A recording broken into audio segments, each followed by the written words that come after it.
Hi friends, welcome to Anu's kitchen. ഇന്ന് നമുക്ക് ഗോതമ്പ് മാവ് കൊണ്ട് വളരെ ടേസ്റ്റി ആയിട്ടുള്ളൊരു ഹൽവ എങ്ങനെ തയ്യാറാക്കാം എന്ന് നോക്കാം. അപ്പോൾ ഹൽവ തയ്യാറാക്കാൻ വേണ്ടിയിട്ട് ഞാനിവിടെ 1 കപ്പ് ഗോതമ്പ് മാവ് എടുത്ത് വെച്ചിട്ടുണ്ട്. ഞാനിവിടെ ഈ കപ്പിലാണ് അളന്നെടുത്തിരിക്കുന്നത്. ഇത് 235 ml കപ്പാണ്. നിങ്ങൾ ഇതേ അളവിൽ തന്നെയുള്ള കപ്പ് ഉപയോഗിക്കണം എന്നില്ല. ഏത് കപ്പ് വേണമെങ്കിലും ഉപയോഗിക്കാം. സാധാരണ ഒരു ഗ്ലാസ് ആയാലും മതി. പക്ഷേ ബാക്കിയുള്ള ഇൻഗ്രീഡിയൻസും അതേ കപ്പിൽ അല്ലെങ്കിൽ ഗ്ലാസ്സിൽ തന്നെ അളന്നെടുത്താൽ മതി. ഇനി ഇതിലേക്ക് നമുക്ക് ഒരു 1/4 ടീസ്പൂൺ ഉപ്പ് ചേർത്ത് കൊടുക്കാം. നല്ല മധുരം ചേർത്തിട്ടാണ് ഹൽവ തയ്യാറാക്കുന്നത്. അപ്പോൾ അതൊന്ന് ബാലൻസ് ചെയ്യാൻ വേണ്ടിയിട്ടാണ് ഉപ്പ് ചേർക്കുന്നത്. 1/4 ടീസ്പൂൺ മതി, കൂടുതൽ ചേർക്കരുത്. എന്നിട്ട് നന്നായിട്ടൊന്ന് ഇളക്കി യോജിപ്പിച്ച് കൊടുക്കാം.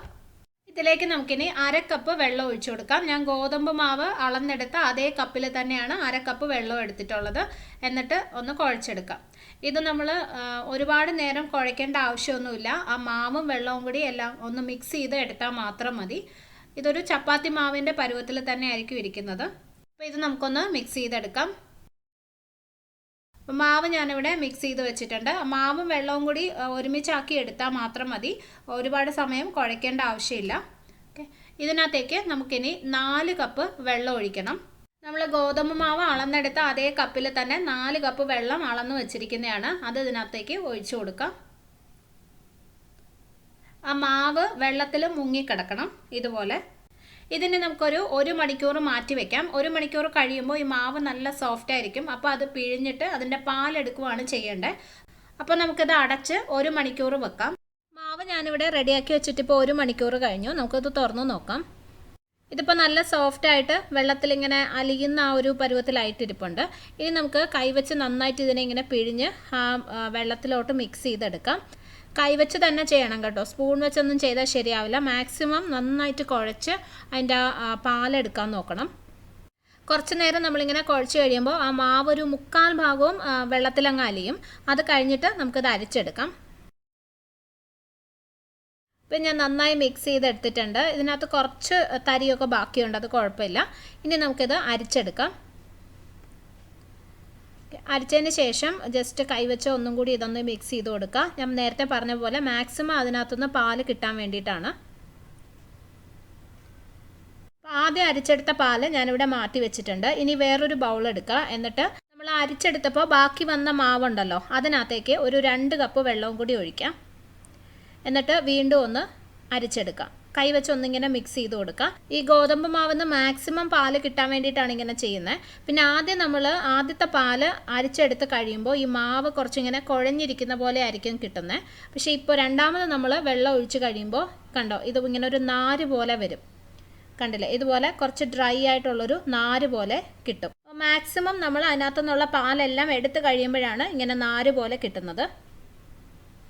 ഇനി നമുക്ക് ആദ്യം എടുത്ത പാലും കൂടി ഇതിനകത്തോട്ട് ഒഴിച്ച് മിക്സ് ചെയ്തെടുക്കാം. ഇപ്പോൾ എല്ലാം കൂടി 6 കപ്പ് പാലാണുള്ളത്. ഇത് രണ്ടും കൂടി ഇങ്ങനെ മിക്സ് ചെയ്ത് എടുക്കാം. ഇനി ഈ പാല് നമുക്ക് ഇതുപോലെ തന്നെ അടച്ച് ഒരു 2 മണിക്കൂർ മാറ്റി വയ്ക്കാം. ഇപ്പോൾ ഇത് നല്ല വെള്ള കളറിലാണല്ലോ ഇരിക്കുന്നത്. ഒരു 1.5-2 മണിക്കൂറൊക്കെ നമ്മൾ വെച്ച് കഴിയുമ്പോൾ ഈ പാലെല്ലാം താഴെ അടിഞ്ഞിട്ട് മുകളിൽ നല്ല തെളിഞ്ഞ വെള്ളം വരും. ഈ സമയം കൃത്യമായിട്ട് നോക്കണമെന്നില്ല കേട്ടോ. നിങ്ങളിപ്പോൾ ഒരു 1 മണിക്കൂറൊക്കെ കഴിയുമ്പോൾ ഒന്ന് തുറന്നു നോക്കാം. അപ്പോൾ മുകളിൽ വെള്ളം നന്നായിട്ട് തെളിഞ്ഞിട്ട് പാല് താഴെ അടിഞ്ഞിട്ടുണ്ടെങ്കിൽ അപ്പം തന്നെ എടുക്കാം. അതല്ലെങ്കിൽ കുറച്ച് സമയം കൂടി കൂടുതൽ വെക്കാം. മാക്സിമം ഒരു 2 മണിക്കൂറേ എടുക്കുള്ളൂ. അപ്പോഴേക്കും അത് റെഡിയായി കിട്ടും. ഇതിനിടയ്ക്ക് ഇത് മിക്സ് ചെയ്യൊന്നും ചെയ്യരുത്. അടച്ച് അനക്കാതെ മാറ്റി വയ്ക്കാം. ഇപ്പോൾ നമ്മൾ ഗോതമ്പ് മാവിൻ്റെ പാല് ഒരു 1.5 മണിക്കൂർ മുന്നേ മാറ്റി വെച്ചതാണ്. കണ്ടോ, മുകളിൽ നല്ല തെളിഞ്ഞ വെള്ളം വന്നിട്ടുണ്ട്, താഴെ പാലെല്ലാം അടിഞ്ഞിട്ടുമുണ്ട്. ഇങ്ങനെയാണ് വേണ്ടത്. ഇനി നമുക്ക് ഈ മുകളിൽ തെളിഞ്ഞ് നിൽക്കുന്ന വെള്ളം വേറൊരു പാത്രത്തിലോട്ട് ഒഴിച്ചു വെക്കാം. പതുക്കെ ഒഴിക്കണം. ആ തെളിഞ്ഞ വെള്ളം മാത്രമേ മാറ്റാവുള്ളൂ. താഴെയുള്ള പാല് അതിൻ്റെ കൂടെ വരാതെ നോക്കണം. ഇത് കളയണ്ട കേട്ടോ. ഇതിനകത്തുനിന്നൊരു 1/2 കപ്പ് വെള്ളം നമുക്ക് പിന്നെ ആവശ്യമുണ്ട്. അപ്പോൾ ഇനി ഇതൊന്ന് മിക്സ് ചെയ്ത് കൊടുക്കാം.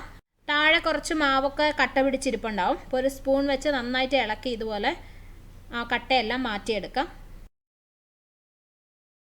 മാവ് നന്നായിട്ട് മിക്സ് ചെയ്തെടുത്തിട്ടുണ്ട്. ഇനി നമുക്ക് ഹൽവ തയ്യാറാക്കാം. ആദ്യം നമുക്ക് കുറച്ച് പഞ്ചസാര ഒന്ന് കാരമലൈസ് ചെയ്തെടുക്കണം. അതിന് വേണ്ടിയിട്ട് ഞാനിവിടെ 1/2 കപ്പ് പഞ്ചസാരയിലേക്ക് 1 ടേബിൾ സ്പൂൺ വെള്ളം ഒഴിച്ച് വെച്ചിട്ടുണ്ട്.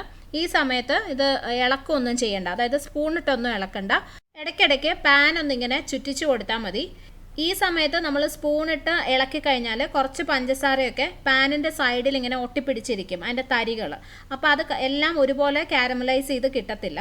അപ്പോൾ അതുകൊണ്ട് ഇടയ്ക്കിടയ്ക്ക് പാനൊന്നിങ്ങനെ ചുറ്റിച്ചു കൊടുത്താൽ മതി. പഞ്ചസാര ഫുൾ അലിഞ്ഞതിന് ശേഷം പിന്നെ നമുക്ക് സ്പൂണിട്ട് ഇളക്കാം. ഇപ്പോൾ ഞാനിത് ഹൈ ഫ്ലെയിമിൽ തന്നെയാണ് വെച്ചിരിക്കുന്നത്. കുറച്ചൊന്ന് നിറം മാറിയതിന് ശേഷം തീ കുറച്ച് വെച്ചാൽ മതി. ഇപ്പോൾ നിങ്ങൾക്ക് കാണാൻ പറ്റുന്നുണ്ടാവും, അതിൻ്റെ സൈഡിൽ നിന്ന് ചെറുതായിട്ട് ബ്രൗൺ നിറം ആവാൻ തുടങ്ങിയിട്ടുണ്ട്. പഞ്ചസാരയൊക്കെ അലിഞ്ഞിട്ടുമുണ്ട്. ഇനി ഒരു സ്പൂൺ വെച്ച് ഇങ്ങനെ ഇളക്കി കൊടുക്കാം. അപ്പോൾ പെട്ടെന്ന് എല്ലാ സ്ഥലത്തും ഒരുപോലെ നിറം മാറി കിട്ടും. എപ്പോഴും ഇളക്കി കൊടുത്തോണ്ടിരിക്കണം എന്നില്ല, ഇടയ്ക്കിടയ്ക്കൊന്ന് ഇളക്കിയാൽ മതി. പിന്നെ ഈ സമയത്ത് ഒരു 1/4 കപ്പ് വെള്ളം ഒന്ന് ചൂടാക്കി എടുക്കണം. ഞാനിവിടെ ഒരു മൈക്രോവേവിൽ വെച്ച് കുറച്ച് വെള്ളം ചൂടാക്കി വെച്ചിട്ടുണ്ട്. മൈക്രോവേവ് ഇല്ലെങ്കിൽ വേറൊരു പാനിൽ വെച്ച് ചൂടാക്കി വയ്ക്കാം. ഇത് സിറപ്പാക്കി എടുക്കാൻ വേണ്ടിയിട്ട് കുറച്ച് ചൂടുവെള്ളം നമ്മൾ ഇതിനകത്തോട്ട് ഒഴിക്കുന്നുണ്ട്. അതിന് വേണ്ടിയിട്ടാണ്. ഇതിൽ നമ്മൾ വെള്ളം ഒഴിക്കാതെ മാറ്റി വെച്ച് കഴിഞ്ഞാൽ കുറച്ച് സമയം കഴിയുമ്പോൾ ഇത് നല്ല കട്ടിയാവും. അപ്പോൾ അതുകൊണ്ടാണ് വെള്ളം ഒഴിക്കുന്നത്. അപ്പോൾ ഇത് ആവശ്യത്തിന് നിറം മാറിയിട്ടുണ്ട്. ഇപ്പോൾ ഞാൻ തീ ഓഫ് ചെയ്തു. ഇനി ഇതിനകത്തേക്ക് നമ്മൾ നേരത്തെ ചൂടാക്കി വെച്ച വെള്ളം ഒഴിച്ചു കൊടുക്കാം. സൂക്ഷിച്ചൊഴിക്കണം, പഞ്ചസാര നല്ല ചൂടാണ്. അപ്പോൾ ഒഴിക്കുമ്പോൾ കയ്യിലോട്ടൊക്കെ തെറിക്കാനുള്ള ചാൻസ് ഉണ്ട്. അപ്പോൾ അതുകൊണ്ട് കുറച്ചൊന്ന് മാറി നിന്നിട്ട് ഒഴിക്കണം. ഇനി വീണ്ടും തീ ഓൺ ചെയ്തതിന് ശേഷം ഇതൊന്ന് തിളപ്പിച്ചെടുക്കാം. കുറച്ച് നേരം ഒന്ന് തിളപ്പിക്കണം. വെള്ളം ഒഴിച്ച് കഴിയുമ്പോൾ പഞ്ചസാര ഒന്ന് കട്ടിയാവും. അത് ഫുൾ അലിഞ്ഞിട്ട് നല്ലൊരു സിറപ്പ് പോലെ ആയി കിട്ടണം. ഇപ്പം വെള്ളം പോലെ ആയിരിക്കും ഇരിക്കുന്നത്. കുറച്ചും കൂടെ ഒന്ന് കട്ടിയായി ഒരു സിറപ്പ് പോലെ ആവുന്നത് വരെ ഇത് തിളപ്പിക്കണം. പിന്നെ ആദ്യം ഞാനൊരു കാര്യം പറയാൻ വിട്ടുപോയത്, പഞ്ചസാര അലിയിച്ചെടുക്കുമ്പോൾ ഒരുപാട് ബ്രൗൺ ആവരുത്. ഇതുപോലെ ഒരു ഗോൾഡൻ ബ്രൗൺ കളറേ ആവുള്ളൂ, അല്ലെങ്കിൽ കയ്പ്പ് വരും. അപ്പോൾ ഇത് നമുക്ക് കുറച്ച് നേരം ഒന്ന് തിളപ്പിച്ചെടുക്കാം. ഇപ്പോൾ പഞ്ചസാര വീണ്ടും അലിഞ്ഞിട്ട് ഇതൊരു സിറപ്പ് പോലെ ആയിട്ടുണ്ട്. സ്പൂൺ വെച്ച് ഇങ്ങനെ ഒഴിച്ച് നോക്കുമ്പോൾ അറിയാൻ പറ്റും. അപ്പോൾ ഇത് റെഡി ആയിട്ടുണ്ട്. നമുക്ക് തീ ഓഫ് ചെയ്ത് മാറ്റി വെക്കാം. ഇനി വേറൊരു പാൻ എടുക്കാം. അതിനകത്തേക്ക് ഒരു 2 ടേബിൾ സ്പൂൺ നെയ്യ് ഒഴിച്ചു കൊടുക്കാം. നെയ്യ് ചൂടാകുമ്പോൾ അതിനകത്തേക്ക് ഒരു ചെറിയ പിടി കശുവണ്ടി ഇട്ട് കൊടുക്കാം. കശുവണ്ടി കുറച്ച് കൂടുതൽ വേണമെങ്കിൽ ഇടാം കേട്ടോ, നിങ്ങളുടെ ഇഷ്ടം പോലെ ചേർത്താൽ മതി. ഇനി ഇത് നമുക്കൊന്ന് റോസ്റ്റ് ചെയ്തെടുക്കാം. ചെറുതായിട്ടൊന്ന് നിറം മാറണം, ചെറിയൊരു ബ്രൗൺ നിറം ആവണം. അതുവരെ ഒന്ന് റോസ്റ്റ് ചെയ്ത് കൊടുക്കാം. കശുവണ്ടി ചെറുതായിട്ട് നിറം മാറിയിട്ടുണ്ട്. ഇത് മതിയാവും. ഇത് നമുക്ക് വേറൊരു പാത്രത്തിലോട്ട് മാറ്റി വയ്ക്കാം. ഇനി ഇതേ പാനിലേക്ക് തന്നെ 1 കപ്പ് പഞ്ചസാര ഇട്ട് കൊടുക്കാം. ബാക്കിയുള്ള നെയ്യ് അവിടെ കിടന്നോട്ടെ, അത് മാറ്റേണ്ട ആവശ്യമില്ല. അപ്പോൾ 1 കപ്പ് പഞ്ചസാര ഇട്ടു. ഇനി ഇതിലേക്ക് നമ്മൾ ഗോതമ്പ് മാവെന്ന് മാറ്റി വെച്ച കുറച്ച് തെളിഞ്ഞ വെള്ളം ഉണ്ടല്ലോ, അതിനകത്തുനിന്നൊരു 1/2 കപ്പ് ഒഴിച്ചു കൊടുക്കാം. ഇനി പഞ്ചസാര നന്നായിട്ട് വെള്ളത്തിൽ അലിഞ്ഞു വരുന്നത് വരെ ഇളക്കി കൊടുക്കാം. പഞ്ചസാര എല്ലാം വെള്ളത്തിൽ അലിഞ്ഞിട്ടുണ്ട്. നമ്മളിങ്ങനെ തൊട്ട് നോക്കിക്കഴിഞ്ഞാൽ ചെറുതായിട്ട് ഒട്ടുന്ന പോലെ തോന്നും. നൂൽപ്പരുവൊന്നും ആവേണ്ട ആവശ്യമില്ല. പഞ്ചസാര ഫുള്ളായിട്ട് അലിഞ്ഞു വരുമ്പോൾ തന്നെ അങ്ങനെ ഒട്ടുന്ന ഒരു പരുവാവും. ഇനി ഇതിലേക്ക് നമുക്ക് ഗോതമ്പ് മാവിൻ്റെ പാലെടുത്ത് വെച്ചിട്ടുണ്ടല്ലോ, അത് ചേർത്ത് കൊടുക്കാം. ചേർക്കുന്നതിന് മുന്നേ സ്പൂണിട്ട് നന്നായിട്ടൊന്ന് ഇളക്കണം, കാരണം താഴെ കുറച്ച് അടിഞ്ഞിട്ടുണ്ടാവും. അപ്പോൾ നന്നായിട്ടൊന്ന് ഇളക്കിയതിന് ശേഷം ഒഴിച്ചു കൊടുക്കുക. ഇത് ഒഴിക്കുന്ന സമയത്ത് തീ നന്നായി കുറച്ച് വെക്കണം, അല്ലെങ്കിൽ ഇത് പെട്ടെന്ന് കട്ട പിടിക്കാൻ തുടങ്ങും. അപ്പോൾ ഏറ്റവും ലോ ഫ്ലെയിമിൽ വെച്ചതിന് ശേഷം പാലൊഴിക്കണം. എന്നിട്ട് തീ കുറച്ചും കൂടെ ഒന്ന് കൂട്ടി വയ്ക്കുക. ഒരു മീഡിയം ഫ്ലെയിമിൽ വെച്ചിട്ട് തുടർച്ചയായിട്ട് ഇങ്ങനെ ഇളക്കി കൊടുത്തുകൊണ്ടിരിക്കുക. കൈ എടുക്കാതെ തന്നെ ഇളക്കി കൊടുക്കണം, അല്ലെങ്കിൽ അവിടെ ഇവിടെ കട്ട പിടിക്കാൻ തുടങ്ങും. അതുപോലെ തന്നെ തീ ഒരുപാട് കൂട്ടി വെക്കരുത്, പെട്ടെന്ന് കുറുകി കിട്ടും. പക്ഷേ ആ ഗോതമ്പ് മാവിൻ്റെ പച്ച ചൊവ്വ മാറത്തില്ല. അപ്പോൾ അതുകൊണ്ട് ഒരു മീഡിയം ഫ്ലെയിമിൽ ഇട്ടിട്ട് തന്നെ കൈ എടുക്കാതെ ഇങ്ങനെ ഇളക്കി കുറുക്കി എടുക്കണം. ഇപ്പോൾ ഇത് കുറച്ചും കൂടെ ഒന്ന് കുറുകി വന്നിട്ടുണ്ട്. വീണ്ടും ഇത് ഇളക്കി കൊടുത്തുകൊണ്ടിരിക്കാം. ഇപ്പോൾ ഇത് കുറച്ചും കൂടി കുറുകി വന്നിട്ടുണ്ട്. ഈ സമയത്ത് നമുക്ക് ഇതിനകത്തോട്ട് കുറച്ച് നെയ്യ് ചേർക്കണം. നെയ്യൊക്കെ ചേർക്കുന്ന സമയത്ത് തീ വീണ്ടും കുറച്ച് ഏറ്റവും ലോ ഫ്ലെയിമിൽ വെക്കാം. എന്നിട്ട് ഞാനൊരു 1 ടേബിൾ സ്പൂൺ നെയ്യാണ് ഇതിനകത്തോട്ട് ചേർക്കുന്നത്. പിന്നെ നെയ്യുടെ അളവ് ഇതിനകത്ത് നിങ്ങൾക്ക് കൂടുതൽ വേണമെങ്കിൽ ചേർക്കാം. സാധാരണ ഈ ഹൽവയിൽ ഇപ്പോൾ 1 കപ്പ് മാവ് കൊണ്ടുള്ള ഹൽവയാണല്ലോ, അതിന് ഏകദേശം 1/2 കപ്പോളം നെയ്യ് ഉപയോഗിക്കാറുണ്ട്. പക്ഷെ ഞാൻ സാധാരണ അത്രയും ചേർക്കാറില്ല, കുറച്ച് കുറവാണ് ചേർക്കുന്നത്. പക്ഷെ അത് നിങ്ങളുടെ ഇഷ്ടം പോലെ ചെയ്യാം. നിങ്ങൾക്ക് കൂടുതൽ നെയ്യുടെ ടേസ്റ്റ് ഇഷ്ടമാണെങ്കിൽ കൂടുതൽ ചേർക്കാം. അങ്ങനെയാണെങ്കിൽ ഞാനിപ്പോൾ ഒരു സമയം 1 ടേബിൾ സ്പൂൺ നെയ്യാണല്ലോ ചേർത്തത്, അതേ സമയത്ത് നിങ്ങൾക്കൊരു 2-3 ടേബിൾ സ്പൂൺ നെയ്യ് ഒരുമിച്ച് ചേർക്കാം. അപ്പോൾ അതൊക്കെ നിങ്ങളുടെ ഇഷ്ടം പോലെ ചെയ്താൽ മതി. ഇതിനകത്തേക്ക് ഞാൻ വീണ്ടും ഒരു 1 ടേബിൾ സ്പൂൺ നെയ്യ് ഒഴിക്കുവാണ്. ഞാൻ നേരത്തെ പറഞ്ഞ പോലെ നിങ്ങൾക്ക് വേണമെങ്കിൽ ഇതേ സമയത്ത് തന്നെ 2-3 ടേബിൾ സ്പൂൺ നെയ്യ് ഒരുമിച്ച് ഒഴിക്കാം. വീണ്ടും ഇതിങ്ങനെ ഇളക്കി കൊടുക്കാം. ഇതുപോലെ ഇടയ്ക്കിടയ്ക്ക് ആവശ്യത്തിന് നെയ്യ് ഒഴിച്ച് ഇത് വരട്ടിയെടുക്കാം. ഇതിപ്പോൾ ചെറുതായിട്ട് ഇങ്ങനെ പാനിൽ നിന്ന് വിട്ട് വരുന്ന ഒരു പരുവമായിട്ടുണ്ട്. ഈ സമയത്ത് ഇതിനകത്തേക്ക് നമുക്ക് നമ്മൾ നേരത്തെ തയ്യാറാക്കി വെച്ച പഞ്ചസാര കാരമലൈസ് ചെയ്തത് ഒഴിച്ചു കൊടുക്കാം. ഈ പഞ്ചസാര ഇങ്ങനെ കാരമലൈസ് ചെയ്ത് ചേർക്കുന്നത് ഒഴിവാക്കരുത്. ഇത് ചേർക്കുമ്പോഴാണ് ആ ഗോതമ്പിൻ്റെ ഒരു ടേസ്റ്റ് മാറി കിട്ടുന്നത്. ഇത് ചെയ്തില്ലെങ്കിൽ ഹൽവയ്ക്ക് ഗോതമ്പ് മാവിൻ്റെ ചുവയുണ്ടാവും. പിന്നെ ഇത് നന്നായിട്ടൊന്ന് ഇളക്കി യോജിപ്പിച്ച് കൊടുക്കാം. ഇത് ചേർത്ത് കഴിയുമ്പോൾ ഒരു ചെറിയൊരു ബ്രൗൺ കളറാവും. ഇതുപോലെ ആയി കിട്ടും. ഇതിലേക്ക് ഞാൻ വീണ്ടും ഒരു ടേബിൾ സ്പൂൺ നെയ്യ് ഒഴിക്കുവാണ്. ഇതിനകത്തൊരു 2 നുള്ള് ഏലക്കാപ്പൊടിയും കൂടി ചേർത്ത് കൊടുക്കാം. ഞാൻ നേരത്തെ പറഞ്ഞ പോലെ കുറച്ച് ഏലക്കാപ്പൊടിയും അതുപോലെ ഈ പഞ്ചസാര കാരമലൈസ് ചെയ്ത് ചേർക്കുന്നതും ഉറപ്പായിട്ടും ഈ ഹൽവയിൽ ചേർക്കണം. എന്നാലേ കറക്റ്റ് ആ ഫ്ലേവർ കിട്ടത്തുള്ളൂ. അല്ലെങ്കിൽ ഗോതമ്പ് മാവിൻ്റെ ചുവയുണ്ടാവും.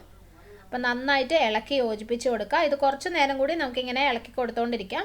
കുറച്ചും കൂടെ ഒന്ന് കട്ടിയായി കിട്ടണം. ഇടയ്ക്കിടയ്ക്ക് ആവശ്യത്തിന് നെയ്യ് ചേർത്ത് കൊടുക്കുകയും വേണം.